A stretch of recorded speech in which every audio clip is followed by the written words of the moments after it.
નમસ્કાર મિત્રો, રાજ્યની કૃષિ યુનિવર્સિટી દ્વારા મિત્રો ખાસ નવી ભરતીની જાહેરાત કરવામાં આવી છે. તો મિત્રો ખાસ ઘણા ખરા વિદ્યાર્થી મિત્રોને પ્રશ્ન થતો હોય કે આ રાજ્યની કૃષિ યુનિવર્સિટીની જે ભરતી આવી છે તે પ્રાઇવેટ છે કે કાયમી. તો મિત્રો ખાસ આપણે જણાવી દઈએ કે કાયમી સરકારી નોકરી છે. ખાસ મિત્રો કાયમી સરકારી નોકરી છે.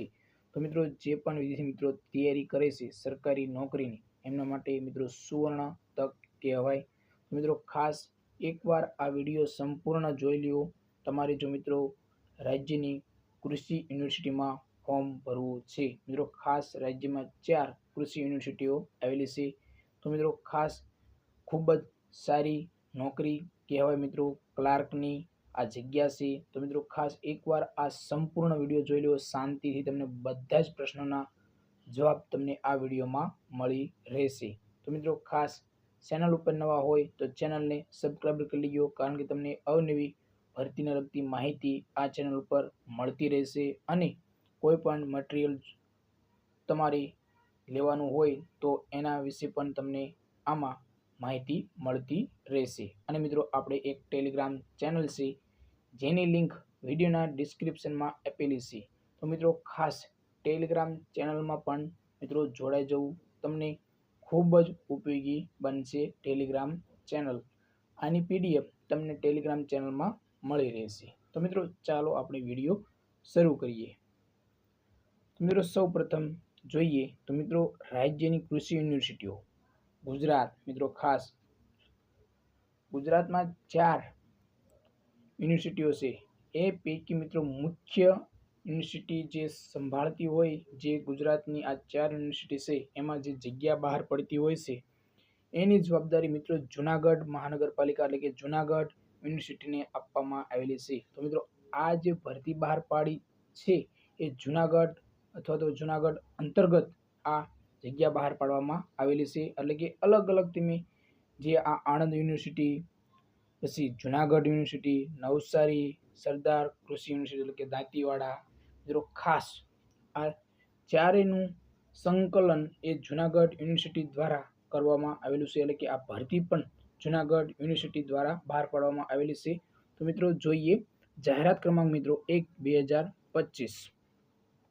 આ રાજ્યની આણંદ કૃષિ university, Junagadh university, Navsari university અને સરદાર કૃષિ નગર એટલે કે દાંતીવાડા યુનિવર્સિટી બિન શૈક્ષણિક વહીવટી વર્ગ 3ની જુનિયર ક્લાર્કની આ મિત્રો ભરતી બહાર પાડવામાં આવી છે. અને મિત્રો આના ફોર્મ શરૂ થઈ ગયા છે, ઓનલાઈન ફોર્મ ભરાવાની શરૂઆત થઈ ગઈ છે.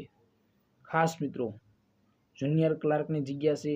પ્રથમ 5 વર્ષ માટે મિત્રો ખાસ પ્રથમ 5 વર્ષ માટે તમને 26,000 મળવા પાત્ર છે. તમારો પગાર ફિક્સ છે મિત્રો, ખાસ પ્રથમ 5 વર્ષ માટે. અને લેવલ 2 ગણાય મિત્રો, ખાસ લેવલ 2 19,900 થી 63,200. તો મિત્રો ખાસ પ્રથમ 5 વર્ષ માટે તમને 26,000 મળવા પાત્ર છે. હવે મિત્રો જોઈએ કે આ ભરતીની જે પ્રક્રિયા છે એ કઈ રીતે રહેશે, અથવા તો કઈ વેબસાઇટ ઉપર તમારે આ ભરતીનું જો ફોર્મ ભરવું હોય તો કઈ વેબસાઇટ ઉપર ભરી શકીએ. શું ઘણા ખરા વિદ્યાર્થી મિત્રોને પ્રશ્ન થતો હોય કે ઓજસની વેબસાઇટ ઉપર ફોર્મ ભરી શકશું. ખાસ મિત્રો ઓજસની વેબસાઇટ ઉપર. તો મિત્રો આપને અહીં તમને જણાવવામાં આવ્યું છે કે તમારે કોઈ પણ યુનિવર્સિટીમાં ફોર્મ ભરવું હોય તો મિત્રો ખાસ www.આણંદ યુનિવર્સિટીમાં તમે ફોર્મ ભરી શકો, જુનાગઢમાં ફોર્મ ભરી શકો, નવસારીમાં ફોર્મ ભરી શકો, અને આ સાબરકાંઠા એટલે કે દાંતીવાડા ખાસ મિત્રો એમાં પણ તમે ઓનલાઈન ફોર્મ ભરી શકો. આ વેબસાઇટ છે તમારું ફોર્મ ભરવાની. ખાસ મિત્રો હવે જોઈએ આ 4 પૈકી એક કૃષિ યુનિવર્સિટી. ખાસ મિત્રો આ 4માંથી કોઈ પણ એક યુનિવર્સિટીની વેબસાઇટ ઉપર જઈને તમે ફોર્મ ભરી શકો છો. અને ફોર્મ ભરવાની શરૂઆત મિત્રો થઈ ગઈ છે. 15/7/2025 થી 11 વાગ્યાથી આ ફોર્મ શરૂ થઈ ગયા છે. તો તમારા ફોર્મ ક્યાં સુધી ભરાવાના છે? તો મિત્રો 11/8/2025 સુધી, ખાસ મિત્રો રાત્રિના 11:59 સુધી તમારા ફોર્મ ભરાવાના રહેશે, અથવા તો ઓનલાઈન અરજી તમારી સ્વીકારવામાં આવશે. તો મિત્રો ખાસ આ એકવાર સંપૂર્ણ તમારે PDF હું તમને જણાવી દઉં કે આમાં જે જરૂરી મુદ્દાઓ છે એ તમને જણાવી દઉં છું. તો મિત્રો સૌ પ્રથમ આપણે જોઈએ કે જુનિયર ક્લાર્કની જે ભરતી બહાર પાડવામાં આવી છે એમાં કઈ યુનિવર્સિટીમાં કેટલી જગ્યાઓ બહાર પાડવામાં આવેલી છે એ જોઈએ મિત્રો સૌ પ્રથમ. તો આપણે મિત્રો સૌ પ્રથમ જોઈએ તો જુનિયર ક્લાર્ક મિત્રો આણંદ યુનિવર્સિટીમાં જોઈએ તો 73 જગ્યા બહાર પાડવામાં આવેલી છે. જુનાગઢ યુનિવર્સિટીમાં 44 જગ્યા, જ્યારે નવસારી યુનિવર્સિટીમાં 32 જગ્યા અને દાંતીવાડા યુનિવર્સિટીમાં 78 જગ્યા બહાર પાડવામાં આવેલી છે. એ પૈકી મિત્રો આ છે તમારી જે પુરુષ ઉમેદવારોની અને આ છે મહિલા ઉમેદવારો મિત્રોની ખાસ મિત્રો, અને આ અનામત માજી સૈનિક અથવા દિવ્યાંગ ઉમેદવારોની જગ્યા છે. ખાસ મિત્રો આ તમને જણાવી દીધું. હવે મિત્રો જોઈએ કે દિવ્યાંગ ઉમેદવારો માટે પણ મિત્રો આમાં જગ્યા આપવામાં આવેલી છે. મિત્રો ખાસ જુનિયર ક્લાર્ક વર્ગ 3ની દિવ્યાંગ ઉમેદવારો પણ આમાં ફોર્મ ભરી શકશે. માજી સૈનિક પણ ફોર્મ ભરી શકશે. હવે આગળ જોઈએ તો મિત્રો આપણે સૌપ્રથમ માજી સૈનિક પણ ફોર્મ ભરી શકે છે. મહિલા ઉમેદવારો માટે પણ સૂચના આપવામાં આવેલી છે. ઘણા ખરા વિદ્યાર્થી મિત્રોને પ્રશ્ન થતો હોય કે આમાં વય મર્યાદા કેટલી રહેશે. તો મિત્રો વય મર્યાદા તમને જણાવી દઈએ કે તમારી જે ઓનલાઈન 11/8/2025 સુધીમાં તમારા 20 વર્ષની ઓછી ઉંમર ન હોવી જોઈએ. ખાસ મિત્રો 20 વર્ષથી ઓછી ઉંમર ન હોવી જોઈએ અને 35 વર્ષથી વધુ હોવી જોઈએ નહીં. આ મિત્રો સૂચનામાં જણાવવામાં આવેલું છે વય મર્યાદામાં. અને મિત્રો ખાસ અલગ અલગ કેટેગરીમાં તમને વય મર્યાદામાં છૂટછાટ પણ આપવામાં આવેલી છે. આ તમે જોઈ શકો છો, અલગ અલગ કેટેગરીમાં તમને છૂટછાટ આપવામાં આવેલી છે. શૈક્ષણિક લાયકાત મિત્રો જોઈએ. શૈક્ષણિક લાયકાત મિત્રો શૈક્ષણિક લાયકાત તમારી સ્નાતકની પદવી એટલે કે કોઈ પણ યુનિવર્સિટીમાંથી તમે ગ્રેજ્યુએશન કરેલું હોવું જોઈએ. કોલેજ પાસ હોવા જોઈએ. કોઈ પણ એવું જણાવવામાં નથી આવેલું કે કેટી હોય કે ના હોય, ફક્ત સ્નાતકની પદવી હોવી તમારી જોઈએ. તો આ તમારી શૈક્ષણિક લાયકાત રહી. કોઈ પણ યુનિવર્સિટી અથવા તો કોઈ પણ તમે અભ્યાસ કરેલો હોય, BA, BCom કે BSc, કોઈ પણ તમે મિત્રો ફોર્મ ભરી શકો છો. હવે મિત્રો ખાસ તમારી ફી પણ પહેલા જોઈએ કે કોમ્પ્યુટરનું જ્ઞાન. તો મિત્રો ખાસ એક આ અગત્યની બાબત કે કોમ્પ્યુટરનું જ્ઞાન જો તમારે 11 અથવા 12માં તમારો વિષય કોમ્પ્યુટરનો હશે તો મિત્રો ચાલશે, પરંતુ જો ન હોય તો મિત્રો CCC નો કોર્સ તમારો કરેલો હોવો જોઈએ, એટલે કે એનું સર્ટિફિકેટ તમારી પાસે હોવું જોઈએ. પગાર ધોરણ આપણે તમને જણાવી દીધું કે 24,000 રહેશે. હવે મિત્રો અરજી ફી, જો તમારે કૃષિ યુનિવર્સિટીમાં ફોર્મ ભરવું છે તો તમારે કેટલી મિત્રો અરજી ફી દેવાની થશે અથવા તો પરીક્ષા ફી કેટલી રહેશે. તો મિત્રો ખાસ તમને જણાવી દઈએ કે બિન અનામત વર્ગના પુરુષ અને મહિલા ઉમેદવારો માટે મિત્રો ખાસ 1,000 રૂપિયા ફી રાખવામાં આવેલી છે.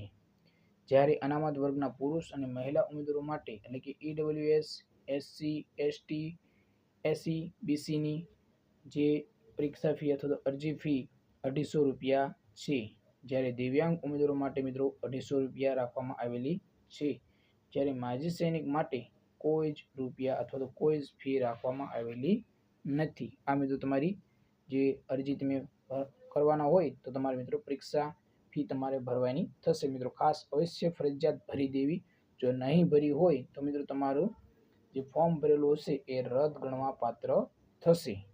હવે મિત્રો આપણે અગાઉ જોયું એ પ્રમાણે હવે જોઈએ આપણે પરીક્ષા પદ્ધતિ તમારી કેવી રીતે રહેશે. તો મિત્રો એક બાબત જણાવી દઈએ કે તમારી પરીક્ષા પદ્ધતિ 2 તબક્કામાં લેવામાં આવશે. પહેલી મિત્રો પ્રિલિમિનરી લેવામાં આવશે અને પછી મિત્રો જે મુખ્ય પરીક્ષા લેવામાં આવશે. પ્રિલિમિનરી પરીક્ષા કેવી રીતે હશે તો મિત્રો ખાસ ઓનલાઈન બેઝ ઉપર લઈ શકે છે, કોમ્પ્યુટર બેઝ ઉપર. તો મિત્રો એમાં તમારે જોઈએ કે એનો અભ્યાસક્રમ શું રહેશે. મિત્રો ખાસ કોમ્પ્યુટર બેઝ ઉપર તમારી પરીક્ષા લેવામાં આવી શકે છે. તો પહેલા જે પ્રાથમિક તબક્કો છે એમાં મિત્રો રીઝનિંગ 40 ગુણનું રહેશે, ગણિત તમારું 30 ગુણનું રહેશે, ઇંગ્લિશ 15 ગુણનું રહેશે, ગુજરાતી 15 ગુણનું રહેશે. એ મળીને કુલ 100 માર્કનું તમારું પેપર થશે અને 1 કલાકનો તમને ટાઈમ આપવામાં આવશે અને નેગેટિવ ગુણ પણ મિત્રો છે. ખાસ મિત્રો 100 ગુણનું પ્રશ્નપત્ર 60 મિનિટ 0.25 નેગેટિવ. ખાસ મિત્રો ઈનો ઓપ્શન પણ તમને આપવામાં આવશે. આ બધું જ તમને જણાવવામાં આવેલું છે. જ્યારે મુખ્ય પરીક્ષા, ખાસ મિત્રો મુખ્ય પરીક્ષા જ્યારે હોય પણ ઓનલાઈન લેવાય તેવી શક્યતાઓ છે. એ પણ CBRT પદ્ધતિ મુજબ લેવામાં આવશે. તો મિત્રો જે મુખ્ય પરીક્ષા છે તેનો અભ્યાસક્રમ શું રહેશે એ પણ જણાવી દઈએ.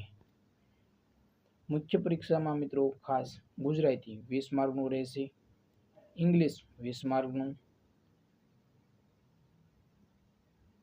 પોલિટી પબ્લિક એડમિનિસ્ટ્રેશન RTI એ મિત્રો 30 માર્કનું રહેશે. જ્યારે હિસ્ટ્રી, જિયોગ્રાફી, કલ્ચર, હેરિટેજ એ 30 માર્કનું રહેશે. જ્યારે ઇકોનોમી, ખાસ એન્વાયરમેન્ટ સાયન્સ એ 30 માર્કનું રહેશે. કરંટ અફેર્સ, ખાસ મિત્રો રીઝનિંગ એ પણ 30 માર્કનું રહેશે. જ્યારે તમારું રીઝનિંગ સ્પેશિયલ મિત્રો રીઝનિંગ ગણિતમાં પણ ગણિત લેવું મિત્રો, ખાસ રીઝનિંગમાં ગણિત પણ ગણિત લેવું તો મિત્રો 40 ગુણ એમ મળીને 200 માર્કનું તમારું પેપર થશે. 200 ગુણનું પેપર 2 કલાકનો ટાઈમ તમને આપવામાં આવશે. ખાસ મિત્રો 200 ગુણ 2 કલાકનો સમય અને 0.25 માઇનસ પદ્ધતિ. ખાસ મિત્રો મુખ્ય પ્રશ્ન એક તમને જણાવી દઈએ કે તમારી જે પ્રાથમિક પરીક્ષા લેવામાં આવશે પ્રથમ પેપર, એમાં મિત્રો ખાસ 50% તમારે ગુણ લેવા પડશે. ખાસ એટલે કે 100માંથી તમારે 50 ગુણ લાવવા પડશે. ખાસ આ 50 ગુણ લાવશો પછી તમે મુખ્ય પરીક્ષા માટે લાયકાત ધરાવતા થશો મિત્રો. તો ખાસ પ્રથમ જે પરીક્ષા પ્રાથમિક કસોટી જે લેવામાં આવે એમાં 50 ગુણ ફરજિયાત લાવવા અને જે અનુસૂચિત જાતિ મિત્રો છે એમને 40, ખાસ મિત્રો 40 એવું આપણને જણાવવામાં આવ્યું છે. એ તમને જણાવી દઈએ કે જો આ તમને જણાવવામાં આવ્યું છે. અહીં તમને કહેવામાં આવ્યું છે કે પ્રાથમિક પરીક્ષામાં લાયક ધોરણ મુજબ સામાજિક શૈક્ષણિક પછાત વર્ગના અને બિન અનામત ઉમેદવારોને 50 ગુણ તથા અનુસૂચિત જનજાતિ, અનુસૂચિત જનજાતિ, અનુસૂચિત જાતિ, દિવ્યાંગ અને માજી સૈનિક માટે 40% ગુણ લાવવા પાત્ર રહેશે. ખાસ મિત્રો SC, ST અને દિવ્યાંગ ઉમેદવારોને અને માજી સૈનિકને 40% ગુણ લાવવાના અને જ્યારે બિન અનામત અને અનામત વર્ગના અને સામાજિક શૈક્ષણિક પછાત વર્ગના ઉમેદવારો માટે 50% ગુણ લાવવા આવશ્યક છે મિત્રો. આ તમને બધી જ માહિતી તો આપણે તમને જણાવી દીધી. તો મિત્રો આ મુખ્ય પરીક્ષા જે તમે આપશો એના પ્રમાણે તમારું મેરિટ લિસ્ટ બનશે. અને ખાસ મિત્રો આ તમારી અરજી કેવી રીતે કરવાની છે એ બધી જ માહિતી તમને આમાં પણ આપવામાં આવેલી છે. હા, જો કોઈ પ્રશ્ન હોય તમને તો તમે મિત્રો કોમેન્ટ બોક્સમાં જઈને કોમેન્ટ કરી શકો છો. આપણે અવશ્ય તમને જવાબ આપવા પ્રયત્ન કરીશું. તો મિત્રો ખાસ જો તમે ચેનલ ઉપર નવા હોય તો ચેનલને સબસ્ક્રાઈબ કરી લેજો અને ટેલિગ્રામ ચેનલની લિંક વિડીયોના ડિસ્ક્રિપ્શનમાં આપેલી છે. તો આજે ટેલિગ્રામ ચેનલમાં જોડાઈ જાઓ, કારણ કે મિત્રો તમને ટેલિગ્રામ ચેનલમાં અવનવી માહિતી, PDF તમને બધી જ માહિતી તમને ટેલિગ્રામ ચેનલમાં મળતી રહેશે.